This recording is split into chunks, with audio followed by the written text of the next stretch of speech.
March 19th, 1942. The Mid-Atlantic. This is the Black Pit, a graveyard where air cover cannot reach. A young merchant marine, binoculars pressed to his eyes, scans the black water. He sees nothing, but they are already there. Suddenly, the night rips apart. A torpedo strikes the lead freighter, engulfing it in a fireball. The wolf pack is feasting. The convoy is blind, being slaughtered one by one in the dark. What these doomed sailors don't know is that the solution to this slaughter won't come from an admiral. It will come from a ship's cook.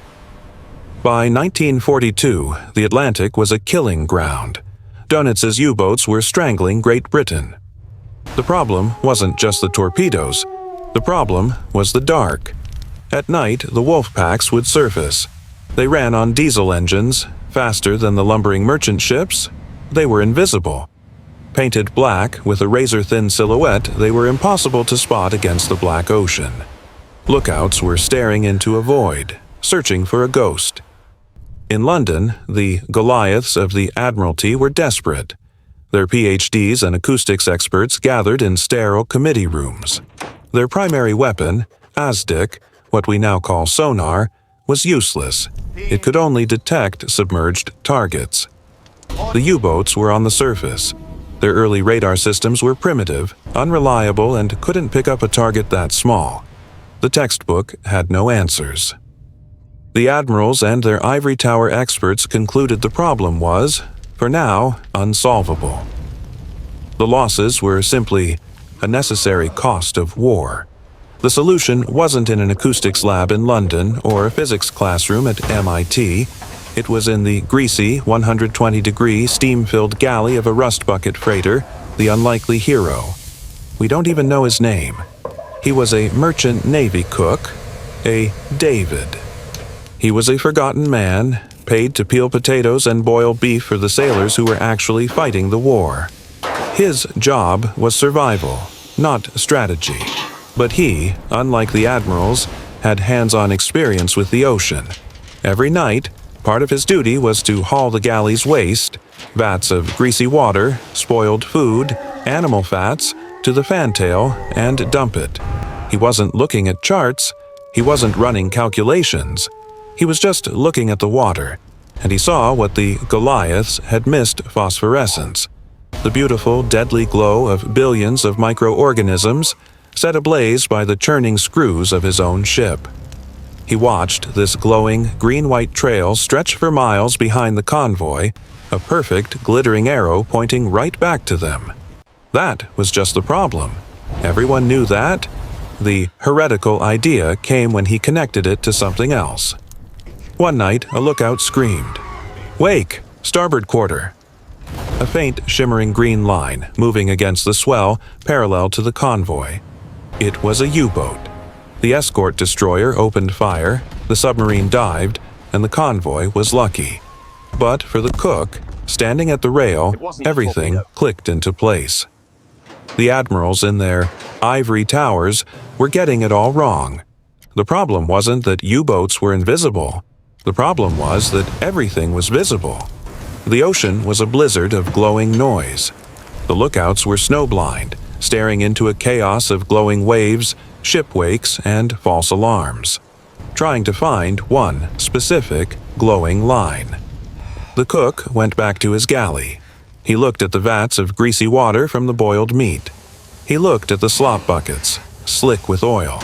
He knew exactly what happened when he dumped that refuse. The oily, fatty slop didn't just float, it flattened the sea.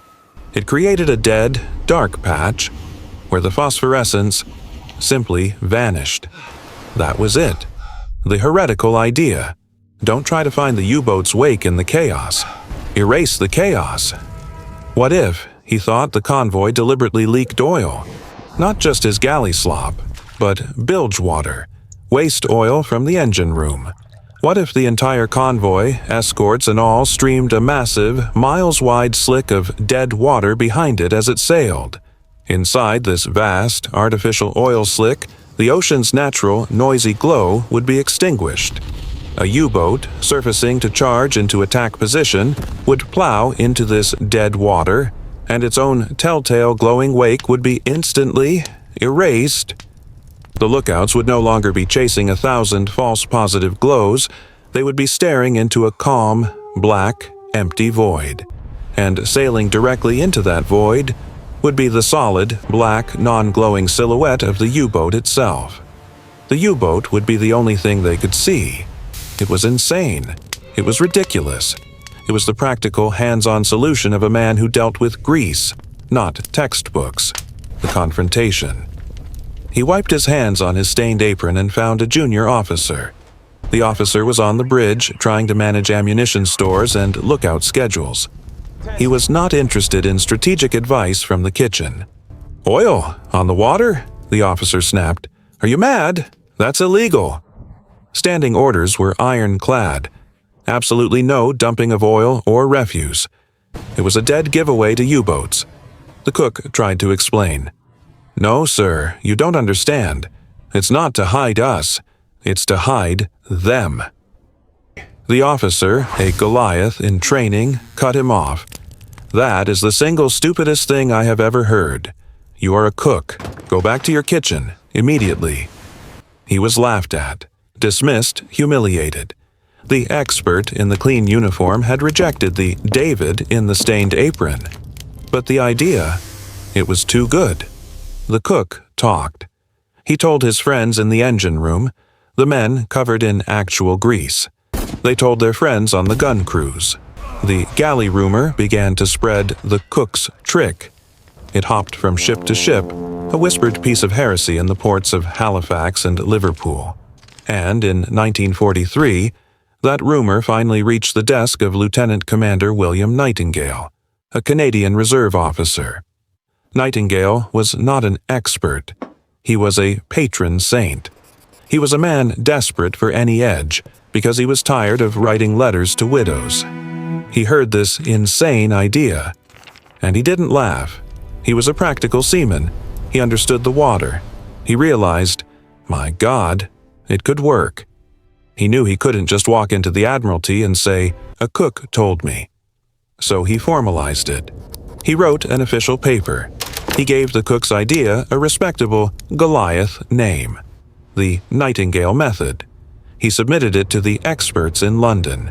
The response from the PhDs was exactly what you'd expect. A high-level committee was formed. They ran the theory.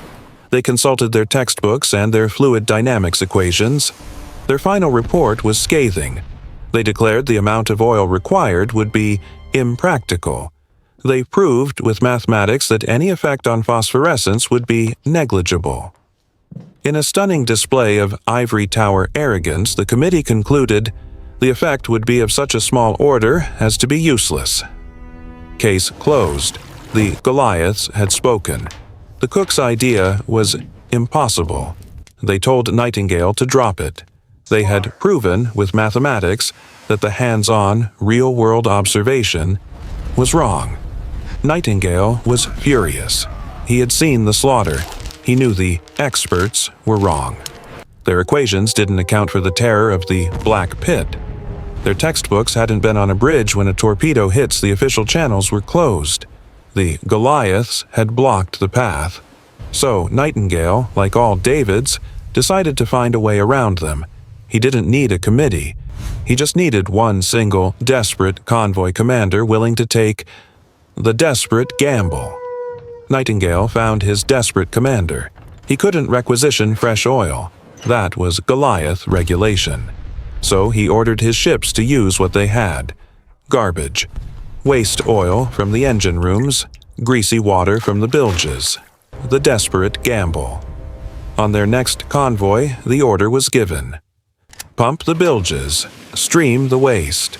They were deliberately, illegally polluting the ocean, creating a massive, miles-wide, dead water slick. It was a suicidal, reckless move. Until it wasn't. A U-boat, U-211, surfaced for the attack. Its commander expected the usual chaos. A blizzard of glowing wakes to hide in instead, he sailed into the cook's black, dead, oily trap. The ocean's natural, glowing noise vanished. On the bridge of the escort HMCS Restigouche, a lookout's binoculars swept the void. He didn't see a faint glowing line. He saw a solid, black, physical shape moving against the dead black water. The silhouette. The U-boat, stripped of its camouflage of chaos, was now perfectly, terrifyingly visible. The cook's trick had turned the ocean from a blizzard into a black velvet cloth, and the U-boat was the single dark stain. The destroyer pounced. The hunt was on. The vindication was absolute. The data that came back shocked the Admiralty to its core.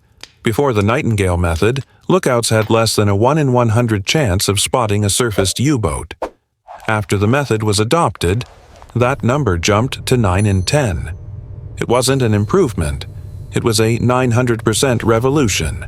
The Goliaths were silent. Their equations were worthless. The impractical, negligible, useless idea was immediately made mandatory fleet-wide policy. The impossible problem was solved by a cook. The Nightingale method was immediately adopted, becoming standard mandatory practice for the rest of the war.